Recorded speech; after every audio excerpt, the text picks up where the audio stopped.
Komplotan begal yang meresahkan warga Jakarta diringkus polisi saat pesta narkoba hingga istri yang ditemukan tewas saat ditinggal suaminya hadiri pengajian jadi berita mengemuka selama sepekan. Kami rangkum dalam kasus utama.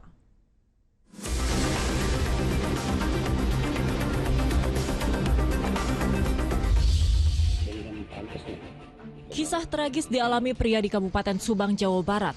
Saat pulang dari pengajian kerabat yang hendak pergi haji, ia terkejut ketika istrinya telah tewas dengan kondisi tangan terikat dan tubuh ditutupi kasur. Dugaan korban tewas dibunuh perampok menyeruak lantaran perhiasan emas serta uang puluhan juta milik nenek berinisial TS hilang di lokasi kejadian. Jenazah korban diautopsi di Rumah Sakit Bayangkara Indramayu, sedangkan kasusnya dalam penyelidikan Polsek Binong dan Polres Subang, Jawa Barat.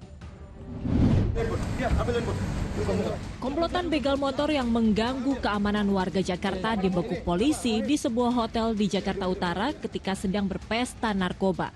Dari 13 orang yang ditangkap, 5 diantaranya ditetapkan sebagai tersangka pembegalan. Para begal tidak hanya merampas ponsel, jam, serta motor, tapi juga bahkan menganiaya korban hingga babak belur. Salah satu korbannya adalah petugas damkar. Kelima tersangka pembegalan terancam diganjar hukuman 12 tahun penjara.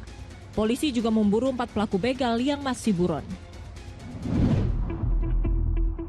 Yang juga jadi sorotan adalah aksi seorang perempuan yang dengan berani mempertahankan motornya yang hendak dicuri komplotan maling di Bandar Lampung, Lampung. Dengan berani wanita pegawai toko daging itu melawan pencuri meski diancam dengan senjata api. Pelaku sempat meletuskan tembakan untuk menakuti karyawan toko sebelum akhirnya kabur. Motor gagal dicuri karena piringan rem digembok oleh korban. Peristiwa satu ini harus menjadi waspada kita yang berkendara motor. Kebiasaan menaruh barang berharga di motor lagi-lagi mengundang kejahatan di jalanan.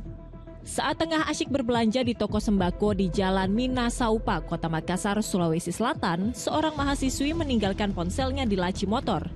Lalu 2 orang yang berboncengan motor datang, salah satunya dengan cepat mengambil ponsel.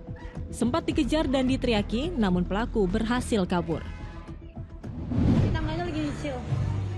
Menantu yang satu ini bikin susah mertua. Tidak hanya selingkuh dari istrinya, pria asal Kepahyang, Bengkulu juga diduga menggelapkan uang mertuanya hingga 4,7 miliar rupiah dari hasil penjualan kopi milik mertuanya. Mirisnya, diduga uang yang digelapkan dari usaha mertuanya dipakai untuk foya-foya dan membiayai selingkuhannya. Polisi masih menelusuri kasus ini untuk mengungkap apakah ada tersangka lain, termasuk memeriksa wanita teman dekat tersangka.